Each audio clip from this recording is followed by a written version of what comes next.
Viviendo en el Espíritu. Viviendo en el Espíritu. Vamos a hablar acerca del Espíritu Santo. Vamos a hablar del Espíritu de Dios. Dice 1 Corintios capítulo 12 y versículo 13, en la versión Palabra de Dios para Todos, dice: ya sea judíos o no, esclavos o libres, todos hemos sido bautizados en un mismo Espíritu para formar parte de un solo cuerpo, y a todos se nos dio a beber del mismo Espíritu. Algunas personas creen que el Espíritu Santo es una fuerza de Dios, como una energía. Creen que el Espíritu Santo es una fuerza, no es Dios para ellos. Ellos no creen en la Trinidad. Entonces esto es algo fundamental para nosotros los cristianos, creer en la Trinidad, pero ellos no creen en la Trinidad. Dicen que porque la palabra Trinidad no se encuentra en las Escrituras.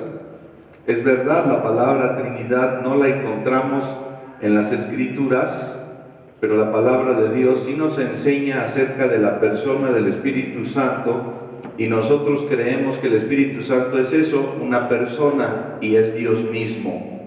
No es una fuerza, porque una energía como la energía eléctrica o cualquier otro tipo de energía no es un ser, es una energía, es impersonal, no puede relacionarse con el ser humano, pero Dios puede relacionarse con el ser humano. Es una persona que tiene sentimientos, que emite una voluntad, que ordena, se contrista, se molesta, que manda, que habla. Entonces, para nosotros el Espíritu Santo, creemos que la Escritura enseña que es Dios. El Espíritu Santo, hermanos, es valioso para la vida del cristiano porque nos da conocimiento del pecado, nos ayuda en el tránsito de nuestra vida en este mundo. Mientras somos cristianos, somos creyentes, la presencia de Dios, que es el Espíritu Santo, está ayudando, como vamos a ver, a la vida del creyente. Porque destacamos otra gran verdad, y es que el Espíritu Santo mora o habita en el creyente. El Espíritu Santo habita permanentemente en el cuerpo del creyente en Jesucristo. En el Antiguo Testamento la presencia de Dios venía en forma temporal sobre aquellas personas especiales que Dios ordenaba. Venía por un tiempo, pero se iba. Pero ahora, después de que Jesucristo se resucita, y Él ya había anunciado que se iba a ir, pero en su lugar iba a venir un consolador, una persona que iba a estar guiando a los creyentes, y esa es el Espíritu Santo, es Dios mismo, iba a estar permanentemente en el cuerpo o en la vida del cristiano. La Biblia nos da varios lugares, Escritura, donde uno puede darse cuenta que el Espíritu de Dios es Dios, no es aparte de Dios. Y en algunos casos la Escritura en un mismo pasaje va usando el Espíritu de Dios, el Espíritu de verdad, el Espíritu de Cristo, y va usando en forma indistinta, refiriéndose a la misma persona. Y de esa manera nosotros, por supuesto, podemos deducir que el Espíritu Santo es Dios. Cuenta con todos los atributos que tiene Dios el Padre, que es omnipotente, omnisciente, omnipresente, todo lo conoce, todo lo sabe. El Espíritu Santo estuvo en la creación, y podemos hablar mucho del Espíritu Santo, su naturaleza y su esencia en la palabra de Dios. Vea lo que dice 1 Corintios capítulo 6, versículo 11. Dice, y esto, cosas malas, dice, erais algunos, mas ya habéis sido lavados, ya habéis sido santificados, ya habéis sido justificados en el nombre del Señor Jesús y por el Espíritu de nuestro Dios. Ahora, vea, vamos al famoso capítulo 5 de Hechos, donde se muere un matrimonio. ¿Saben quién era ese matrimonio que se murió por mentirle a Dios?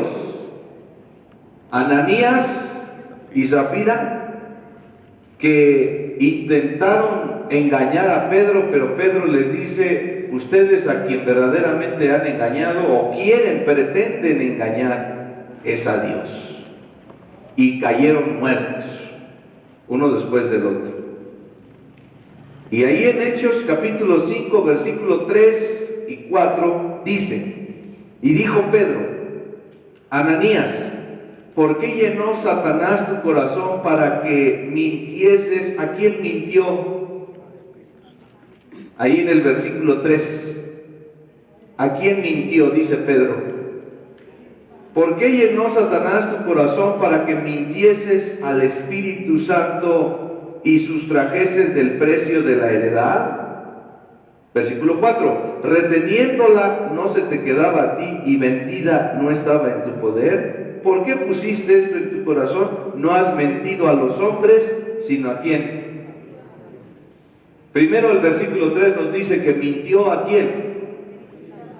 Y el versículo 4 nos dice que mintió a quién. Entonces concluimos que el Espíritu Santo es Dios. Y ese es solamente un ejemplo para demostrar la divinidad del Espíritu Santo. Vamos a ver la obra inicial del Espíritu Santo en las personas, en los creyentes.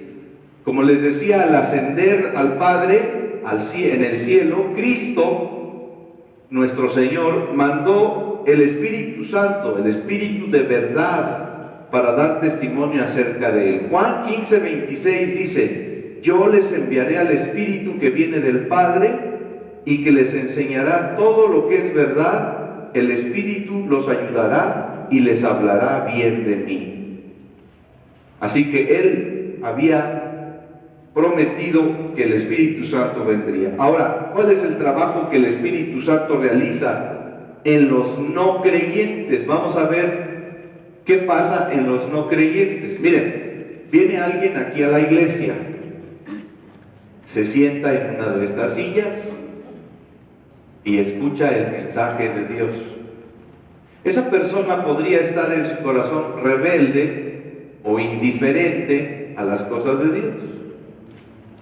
Pero resulta, hermanos, que un día nos sucedió a nosotros, como a los inconversos que lleguen a venir a la iglesia y pasen por esta experiencia, que escuchan el mensaje y algo activa su entendimiento para poder sentirse perdidos por sus pecados y entregarse a Jesucristo.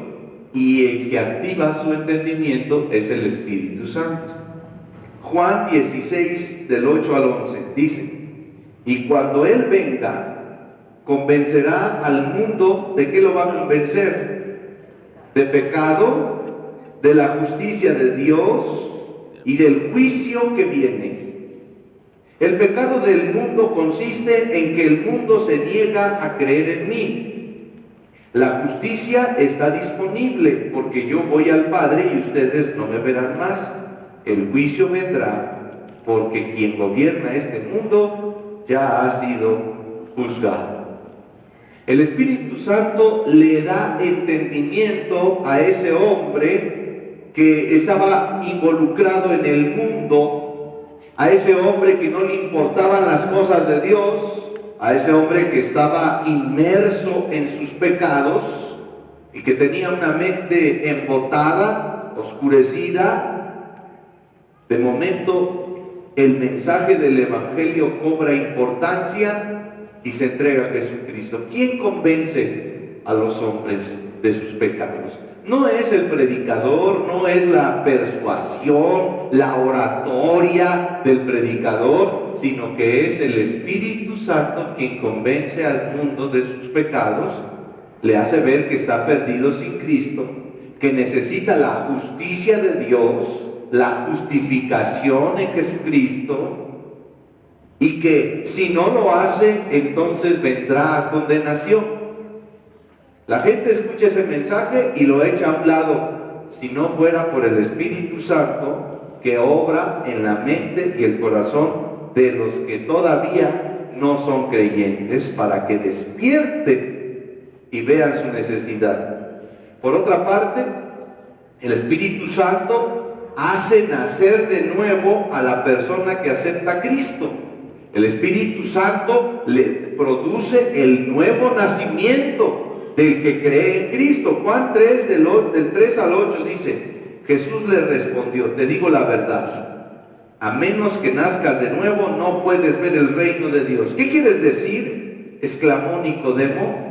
¿Cómo puede un hombre mayor volver al vientre de su madre y nacer de nuevo? Jesús le contestó, te digo la verdad, nadie puede entrar en el reino de Dios si no nace de agua y del Espíritu.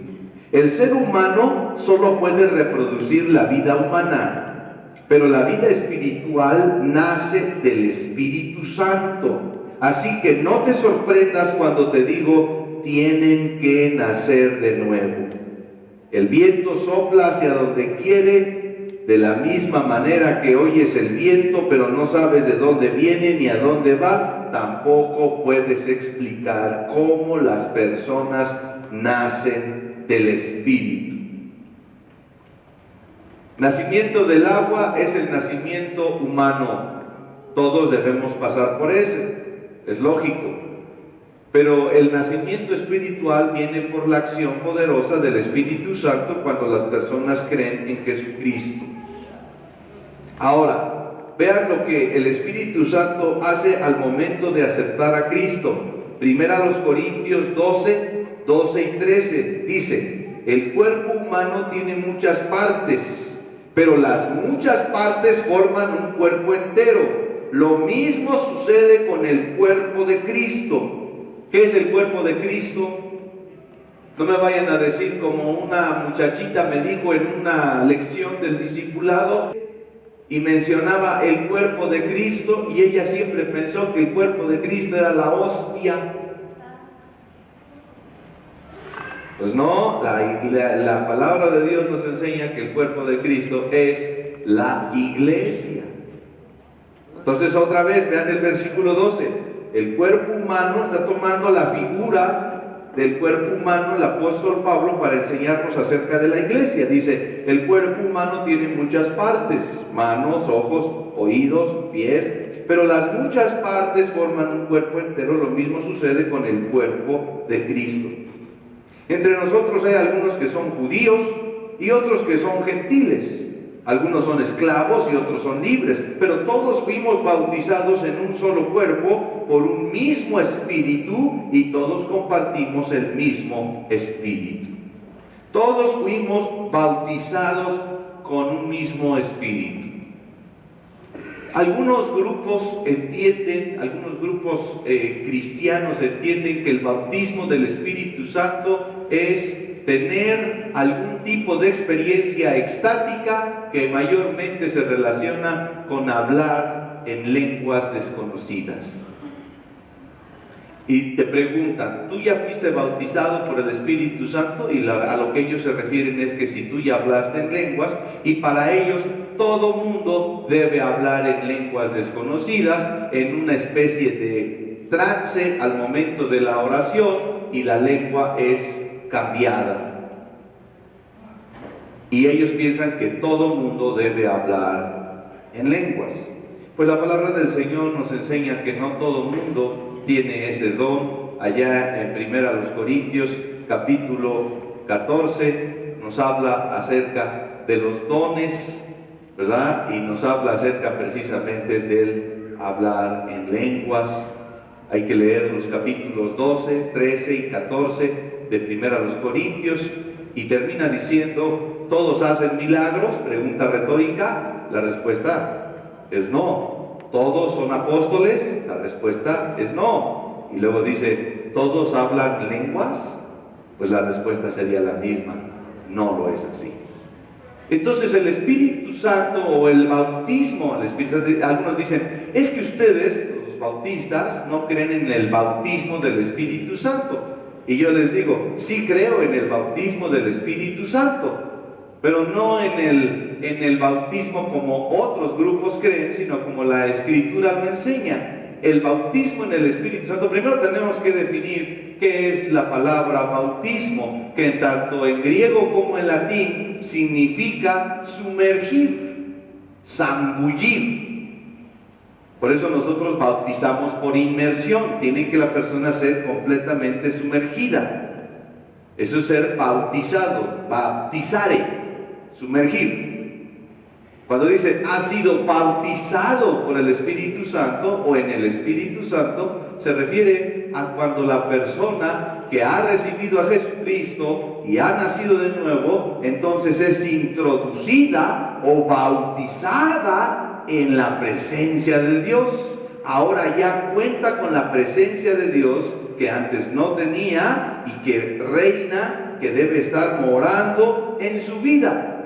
Y ese bautismo en el Espíritu Santo también significa, hermanos, que la persona antes era del mundo, es traída del mundo, del pecado, ahora es traído a una nueva vida y es sumergido o introducido en la iglesia, que es el cuerpo de Cristo.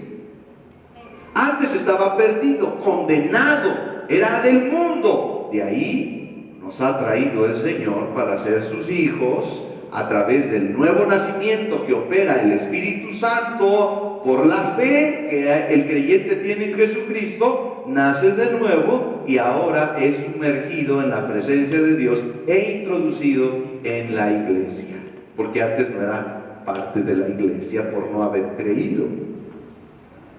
Por eso el versículo 13, 1 Corintios 12:13 dice, todos fuimos bautizados en un solo cuerpo, la iglesia, por un mismo espíritu, y todos compartimos el mismo espíritu.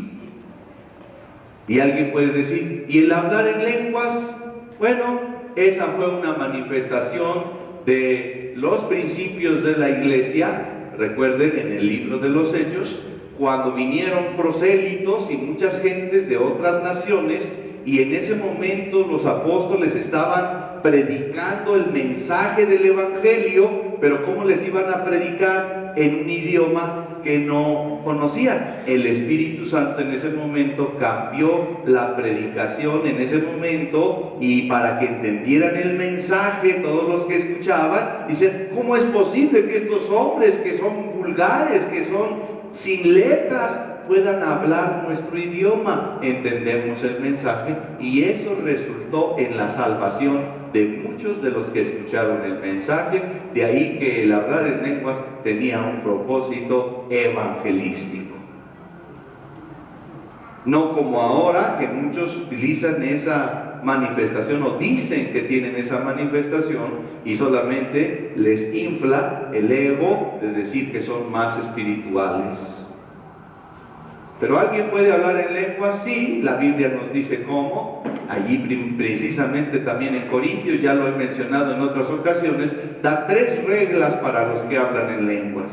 Dice, debe ser a lo más 3 personas, debe ser por turno, y lo más difícil, debe haber un intérprete para que podamos todos entender cuál es el mensaje. Y si no hay intérprete, mejor guarde silencio, porque es más valioso el mensaje que se puede entender, al que todos podemos decir amén, porque hemos entendido lo que se ha dicho. Pero yo les muestro un camino más excelente, dice el apóstol Pablo, y en el capítulo 13 habla del amor. Y precisamente el amor es fruto del Espíritu Santo, y en ese debemos fluir nosotros los cristianos en nuestra vida espiritual. Así que ahora vean uno de mis textos favoritos, Efesios 1:13, dice: en él también vosotros, después de escuchar el mensaje de la verdad, el evangelio de vuestra salvación, y habiendo creído, fuisteis sellados con el Espíritu Santo de la promesa. Ser sellado con el Espíritu Santo quiere decir que esa persona ya ha sido marcado con la presencia de Dios misma, porque el Espíritu de Dios es la presencia de Dios misma, y ahora es un nuevo hijo de Dios y una posesión segura de Dios desde el momento en que cree: este ya es mío, lo he salvado del mundo, le he puesto mi marca, que es mi misma presencia, y esa presencia que he puesto en él le asegura su lugar en la gloria con Dios cuando los tiempos terminen y cuando estemos a cuentas con el Señor. El versículo 14 de Efesios 1:14 dice: el Espíritu es la garantía que tenemos de parte de Dios de que nos dará la herencia que nos prometió y de que nos ha comprado para que seamos su pueblo. Dios hizo todo esto para que nosotros le diéramos la gloria y la alabanza. Tenemos una garantía de que estaremos con el Señor y es su misma presencia.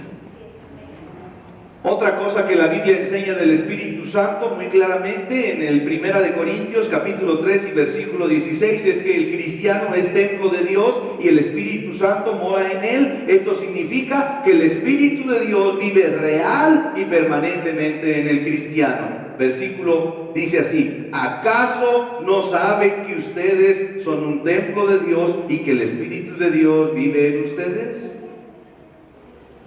Luego fíjense lo que dice: jóvenes que están aquí, señoritas, ¿cómo debemos mantener nuestro cuerpo si nuestro cuerpo es templo del Espíritu de Dios?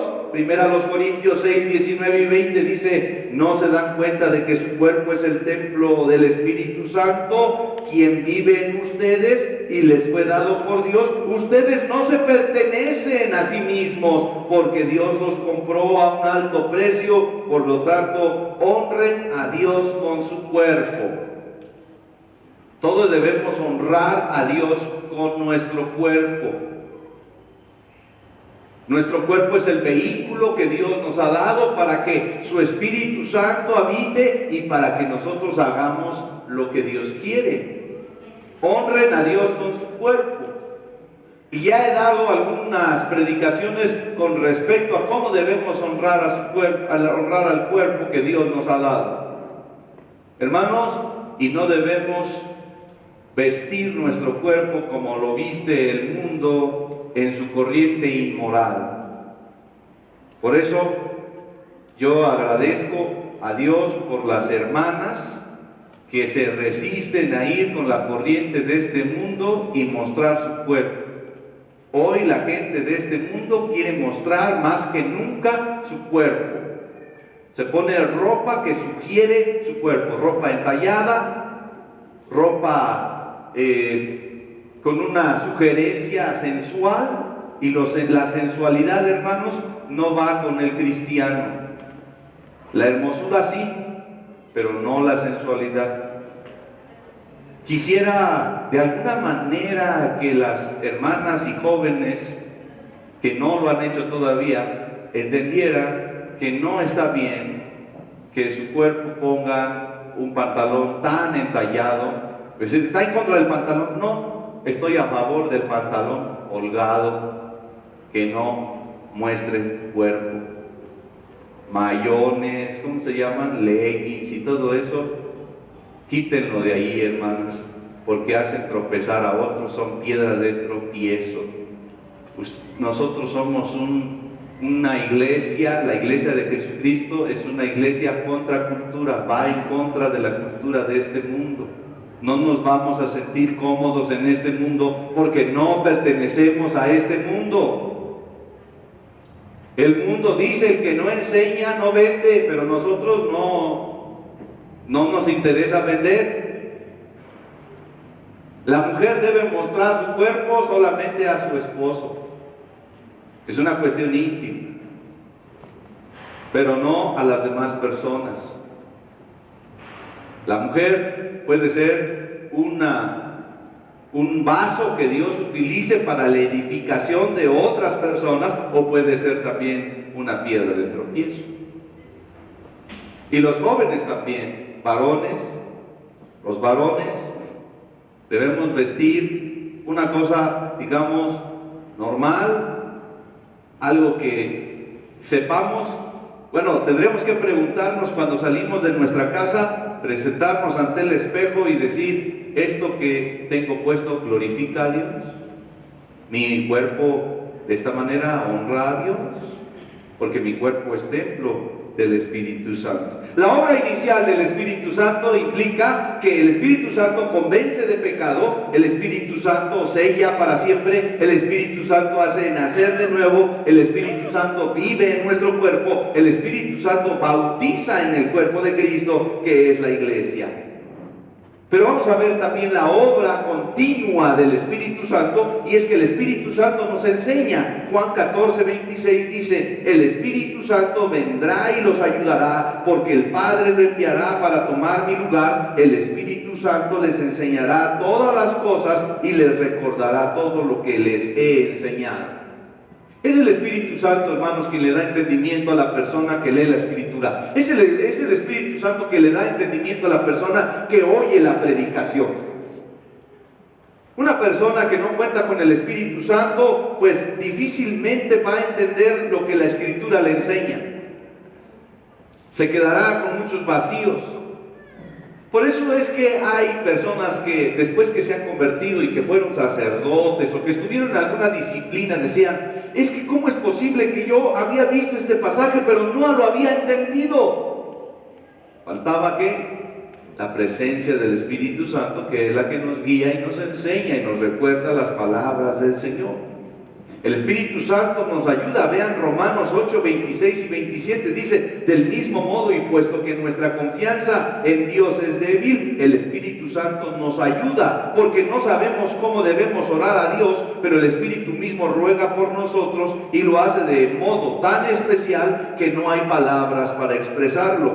Y Dios, que conoce todos nuestros pensamientos, sabe lo que el Espíritu Santo quiere decir, porque el Espíritu ruega a Dios por su pueblo especial, y sus ruegos van de acuerdo con lo que Dios quiere.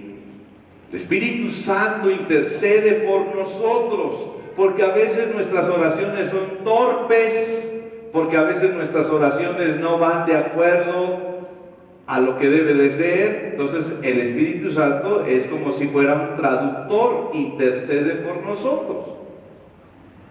Ya les he platicado de la experiencia de aquella hermana que le gustó la palabra concupiscencia, pero ella no sabía qué significaba concupiscencia, solamente la había leído en la Escritura, y ella decía: gracias, Señor, por tus concupiscencias. Esa es una blasfemia. Es algo terrible lo que está diciendo esta hermana, hasta que el pastor le dijo: hermana, ¿qué es lo que está usted diciendo? ¿Sabe usted lo que significa concupiscencia? Dijo: no lo sé, pero suena bien, y yo pues le estoy dando gracias a Dios por eso. Pues concupiscencia, hermanos míos, para los que no sepan, significa maldad. Una maldad. Es como le puede decir: gracias, Señor, por tu concupiscencia. Sin embargo, no era la intención de esta hermana decirle a Dios que él era un ente de maldad, y gracias por tu maldad. No, lo que ella quería era una sensación de gratitud, ¿verdad? Una intención de agradecerle a Dios por sus bondades. Sin embargo, Dios sabe a lo que se refiere esta persona. ¿Y quién está intercediendo por esta persona? El Espíritu Santo. Porque dice: a veces nosotros no oramos como debemos orar, pero el Espíritu Santo intercede por nosotros. Otra cosa, hermanos, el Espíritu Santo glorifica a Jesucristo. Pongan atención en este punto. Juan 16:13, cuando venga el Espíritu de verdad, Él os enseñará todas las verdades necesarias para la salvación, pues no hablará de suyo, sino que dirá todas las cosas que habrá oído y os anunciará las venideras. Él me glorificará, dice el versículo 14, porque recibirá de lo mío y os lo anunciará. ¿Sabes cuál es la labor del Espíritu Santo con respecto a Cristo? Glorificar. Y eso es muy importante señalarlo, hermanos, porque en nuestros días, ya desde hace varios años atrás, ha surgido una corriente entre algunas iglesias evangélicas, más que todo a aquellas iglesias denominadas carismáticas, que le dan un énfasis tremendo al Espíritu Santo, la oración fuerte al Espíritu Santo, le oran al Espíritu Santo. ¿Saben por qué? Porque ellos lo que quieren es experimentar cosas sobrenaturales, cosas místicas, dones así espectaculares, y dicen, bueno, si le hablamos al Espíritu y fluimos en el Espíritu, entonces vamos a poder experimentar estas cosas así sobrenaturales, porque hay un afán de muchos creyentes de experimentar así cosas místicas. Hermanos, el Espíritu Santo glorifica a Cristo. Y la Biblia nos enseña que la oración es dirigida al Padre en el nombre de Jesucristo. Por eso nosotros cuando oramos decimos Padre Celestial, etc. ¿Cómo es la oración modelo? Enséñanos a orar. ¿Qué dijo Jesucristo, nuestro Señor? Espíritu Santo, ¿dijo eso? No, dijo Padre nuestro. Y todo lo que pidieres al Padre en mi nombre, por eso nosotros debemos orar, Señor, te lo pedimos en el nombre de Cristo Jesús, como si te lo pidiera tu propio Hijo, Señor, en el nombre de Cristo Jesús. ¿Y el Espíritu Santo? El Espíritu Santo está siempre tomando un lugar detrás, porque Él glorifica a Jesucristo. Cristo debe ser glorificado. Nuestro Señor Jesucristo es glorificado por el Espíritu. Él le da el lugar a Cristo. Así que esas corrientes que ora al Espíritu Santo, como este hombre que sacó un libro muy famoso, se llama Benny Hinn, y el libro se llama Buenos días, Espíritu Santo. Y le enseñaba a la gente a que cada día que se levantara le dijera, hola Espíritu, ¿cómo estás aquí? Y ese tipo de cosas, ese tipo de prácticas es peligroso, porque les enseña a la gente a fluir según en el Espíritu. Mucho cuidado, porque eso muchas veces tiene que ver con unas enseñanzas derivadas del ocultismo. El ocultismo enseña esa situación de desdoblamientos, viajes astrales, salirte de tu cuerpo y andar en el Espíritu, y eso por supuesto es penado por Dios, porque no está permitido a los seres humanos fungir como medios, tener algo que ver con los espíritus o con los muertos. Lean Deuteronomio 18, se van a dar cuenta que ahí Dios no solamente no está de acuerdo, sino que lo prohíbe. Entonces nosotros debemos entender y asumir por fe, los que hemos creído, el Espíritu Santo mora en nosotros y Él nos debe dirigir. Entonces cuando Judas capítulo 1 es solamente un capítulo, por eso decimos Judas 20 nada más, el versículo. ¿Qué quiere decir cuando Judas dice, oren en el Espíritu Santo? Pero vosotros, amados, edificados sobre vuestra santísima fe, orando en el Espíritu Santo. Bueno, orar en el Espíritu Santo, mis hermanos, es orar de acuerdo a la voluntad de Dios. Es orar con fe, es orar con poder, con el anhelo, pero siempre entendiendo que oramos en la voluntad de Dios. Ora en el Espíritu. Les voy a dar dos ejemplos de gente que parece orar a Dios, pero no está orando en el Espíritu. ¿Se acuerdan de aquel fariseo que estaba viendo por debajo de su hombro aquel publicano y que les decía: te doy gracias, Dios, porque no soy como este. Yo doy mis diezmos, cumplo con todo. ¿Qué estaba haciendo él? ¿Estaba orando en el Espíritu? ¿O estaba orando en su carne? Él se estaba presumiendo delante de Dios. Él no estaba orando. A veces la gente piensa que está orando en el Espíritu, está orando como Dios. No. Y si yo oro y les digo: Señor, por favor, dame esa camionetota para poder llegar a la iglesia y decirles a los hermanos que tú nos bendices. Estoy orando en el Espíritu. Estoy orando en la carne, ¿no es cierto? Señor, y haz que ese joven que está tan guapo, dice la muchacha, que me haga caso a mí. Es más, Señor, si hoy lleva la camisa de a cuadros que lleva casi todos los domingos, ese será mi esposo. Entenderé que es tu voluntad. Porque a veces que así queremos manipular a Dios, ¿no? Señor, si pasa un camión de Coca-Cola de color rojo y blanco, entenderé que es tu voluntad.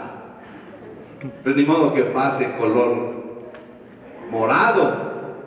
O sea que nosotros queremos manipular a Dios y oramos así, pero por eso el apóstol dice: no oren en la carne, oren en el Espíritu, de acuerdo a la voluntad de quién, de Dios, porque el Espíritu Santo nunca va a contradecir la palabra de Dios y nunca va a contradecir, por supuesto, la voluntad de Dios.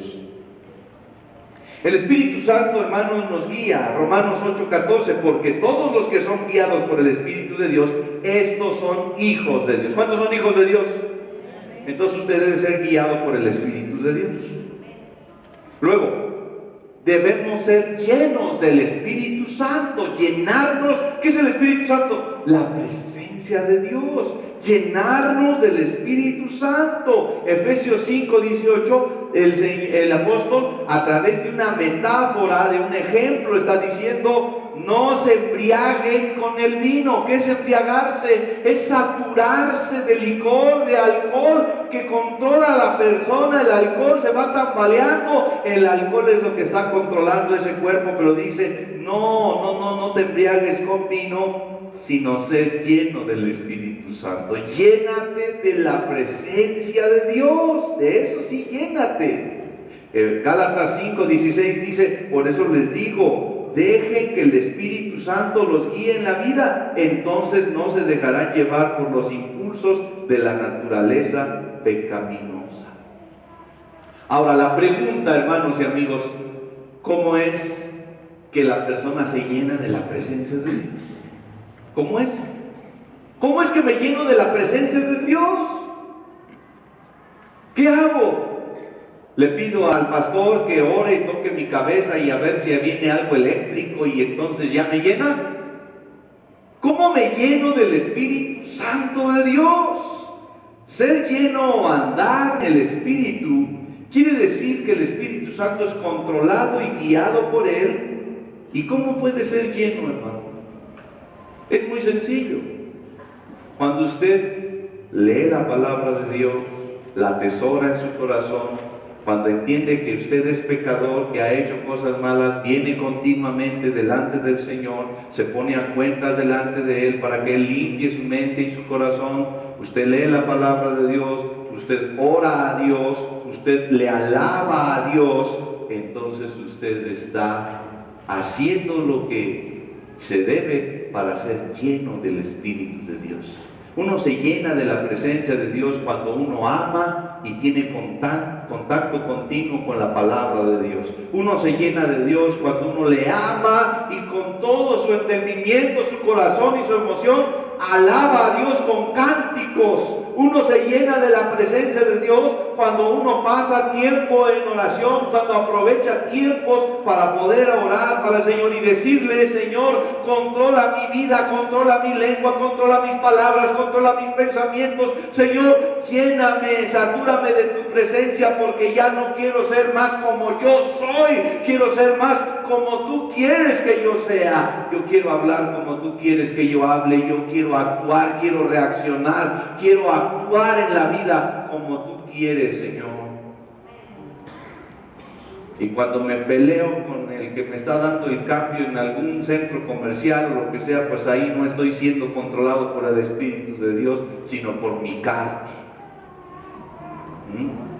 Cuando estoy de celoso en mi matrimonio, y es la carne, hermanos, que me está controlando, no el Espíritu de Dios. Cuando sientes ganas de desquitarte con tu hermano carnal por la herencia, o porque no te trataron a ti como tratan a todos los demás hermanos de tu familia, y sientes ganas de desquitarte, es tu carne la que está controlando, no es el Espíritu de Dios.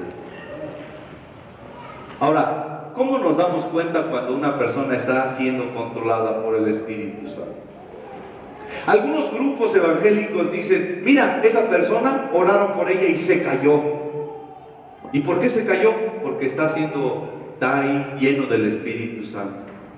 No. Le dices: mira, esta persona cómo está agitando las manos y entonces está hablando nuevas lenguas, está siendo controlada por el Espíritu de Dios. No. He visto personas que se caen, que hacen todo ese tipo de cosas y siguen siendo los mismos desagradables, orgullosos cuando salen de ese recinto. Porque la Biblia de Dios no habla de eso. La palabra de Dios nos dice cómo es una persona controlada por el Espíritu de Dios, para que nosotros sepamos. ¿Saben cómo? Se encuentra en Gálatas capítulo 5, versículos 22 y 23. Mas el fruto del Espíritu es amor, gozo. ¿Cómo vamos a ver la conducta? Fíjense que en las cartas instructivas de los apóstoles, en la palabra de Dios, cuando habla del Espíritu Santo y una persona controlada por el Espíritu Santo, no habla de experiencias extáticas, habla de la confección de un ser que tiene una conducta más amable, un espíritu noble, alguien que verdaderamente se ve por sus hechos que Dios está controlando su vida. Dicen: ay, en esa iglesia donde está el pastor Gamaliel, ahí no creen en el Espíritu, porque aquí no practicamos ese tipo de cosas, de experiencias estáticas. Pero yo sí creo en el Espíritu Santo. Les he predicado ya cerca casi de 1 hora del Espíritu Santo, para terminar diciéndoles que ser lleno del Espíritu Santo se manifiesta en el fruto, y es el fruto de la conducta. Personas más amorosas, personas con más gozo, con más paz, más pacientes, más benignos, buscan el bien, más bondadosos, con más fe en el Señor. En lugar que digas: tengo problemas, pero tengo una fe grande en el Señor. Fruto del Espíritu Santo. Mansedumbre. ¿Qué quiere decir manso? Que no es agresivo. Pero hay algunos que comimos gallo o doble gallo. Pues de tantito nos tocan la cresta. ¿Qué pasó? ¿Qué? Nos molestamos de todos los gritotes ahí en la casa, hermanos. Pues ¿qué es eso? Somos cristianos. Si estás así de gritón y de enojón y de quejoso, no estás siendo controlado por el Espíritu Santo. ¿Qué necesitas? Doblar tus rodillas, pedirle perdón a Dios y decirle: Señor, ¿cómo necesito ser controlado por tu Espíritu? Lléname con tu Espíritu, Señor. Eso es lo que quiere Dios, hermanos, que machaquemos la carne, que vayamos en contra del hombre interior que está viciado, y que nosotros podamos entonces ser un hombre, una mujer con estos rasgos del fruto del Espíritu de Dios. Templanza. ¿Qué es templanza? Dominio propio. Contrólate, domínate. Más valioso es el que se sabe controlar a sí mismo que el que domina a toda una ciudad, dice el libro de Proverbios. Ese es el fruto. ¿Cómo puedo saber si estoy controlado o no por el Espíritu Santo? Observa tu vida, evalúa tu conducta, evalúa tus reacciones, tus pensamientos, tus intenciones. Y si te das cuenta que no estás viviendo en el Espíritu, entonces debes entrar a la presencia de Dios en oración. ¿Cómo ser lleno del Espíritu Santo? Cuando te das cuenta entonces que hay pecado, hermanos. Primera de Juan 1:9, si confesamos nuestros pecados, ¿qué? Él es fiel y justo para perdonar nuestros pecados y limpiarnos de toda maldad. Me gusta la oración que está en nuestro discipulado en la lección 4. Dice así: Señor, me entrego a ti, toma mi mente y lo que pienso, toma mis ojos y lo que veo, toma mis oídos y lo que oigo, toma mis labios y lo que hablo, toma mi corazón, ve mis actitudes, dice, toma mis manos y lo que hago, toma mis pies, a dónde voy, toma mi cuerpo, es tu templo, lléname con tu Espíritu Santo, quiero obedecerte, quiero hacer tu voluntad. Así que, hermano mío, no espere que pasen cosas especiales, sobrenaturales, espectaculares, nada de eso. Comience a actuar y a vivir de acuerdo a la voluntad de Dios. Lea la palabra, ore a Dios, cante alabanzas, venga a la iglesia, llénese de la presencia de Dios, júntese con los que de corazón bueno alaban al Señor. Y usted estará agradando a Dios. Y por cierto, hermanos, que estaremos enfrentando mejor las situaciones de la vida.